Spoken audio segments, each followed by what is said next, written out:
Police Crime and Sentencing Bill has allegedly been dealt another blow after peers are said to have denied government's plans to give police powers to shut down noisy protests after the government tried to slip it past them for a second time. The House of Lords is said to have rejected the move by the government after MPs reinstated the proposals, following the previous defeat in January, which saw 208 votes against the proposal to 166 votes for it. What the fuck were that 166 thinking?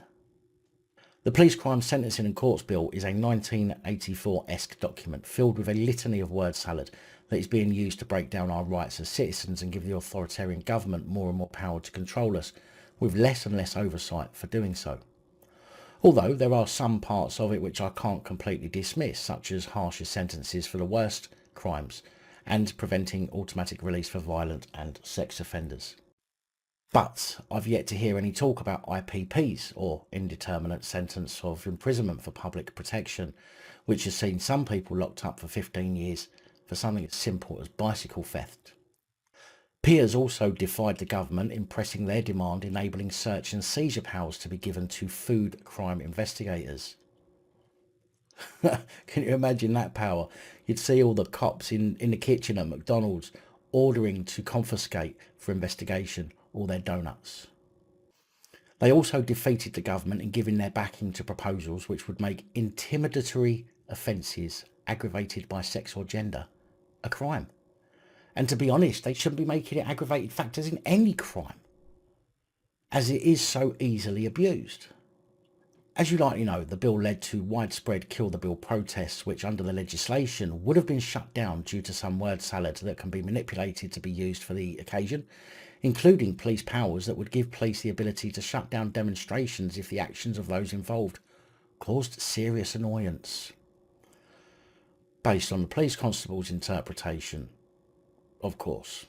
When the bill was first published, Amnesty UK warned the legislation represented an enormous and unprecedented extension of policing powers, giving authorities the power to effectively ban peaceful protests, should they see fit.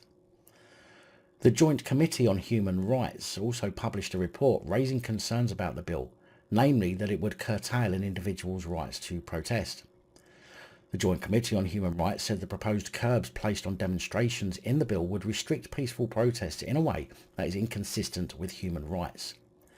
It added that the proposed rule allowing the police to put conditions on protests based on how noisy they are is neither necessary nor proportionate. Activists described the move as a draconian crackdown on the right to protest.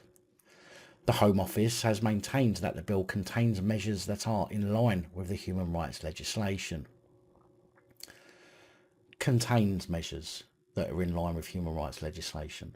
I always look at the words, the specific words that they use, and contains measures does not suggest for 1 minute that it is all in line with current human rights legislation. Only that it contains some that are. Interesting. Big thank you to channel supporters, especially these guys. Your support is truly appreciated. Don't forget to like, share, comment and subscribe. Let me know your thoughts, as I know many of you will. And until next time, stay safe, look after each other, film the police and other officials.